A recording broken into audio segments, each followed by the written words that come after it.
all the metalworking unions, and this is a feeling that I want to share with all the metal workers at this Congress. This is an important Congress, and it represents a turning point.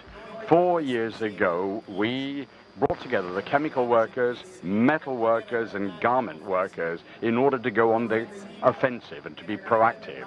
And what we wanted to do was to fight against the casualization of labor.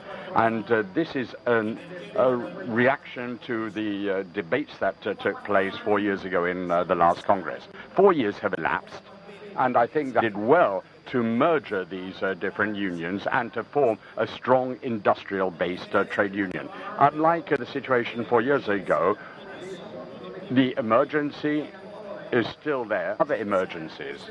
For example, one of the emergencies is that not just are we fighting against casual work, but workers who felt that they were still safeguarded and that they had full-time contracts, but they're also becoming precarious workers. Governments have come together and have adopted neoliberal legislation. They have tried to use legislation to roll back social benefits.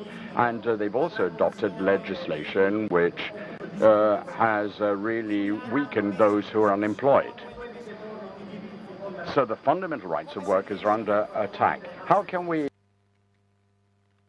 deal with such an attack on the part of governments and employers?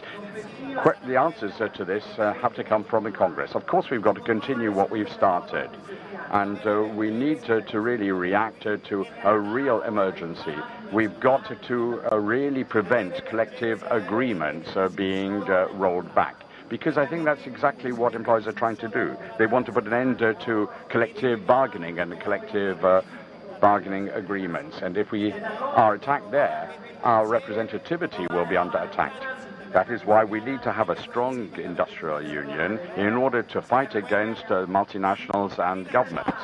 We need to relaunch the collective bargaining process. It's not just only because we need collective agreements for the few.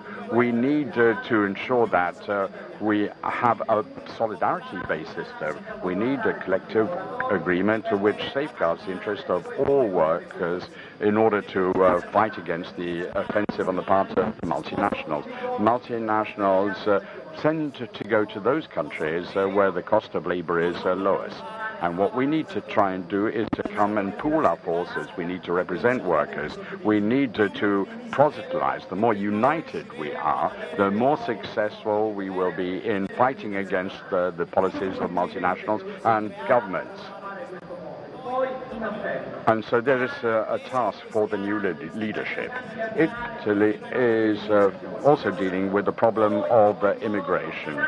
We have thousands and thousands of people arriving in our country, and I think that we need to carry out policies which can help us put an end to the clandestine immigration which is affecting our country.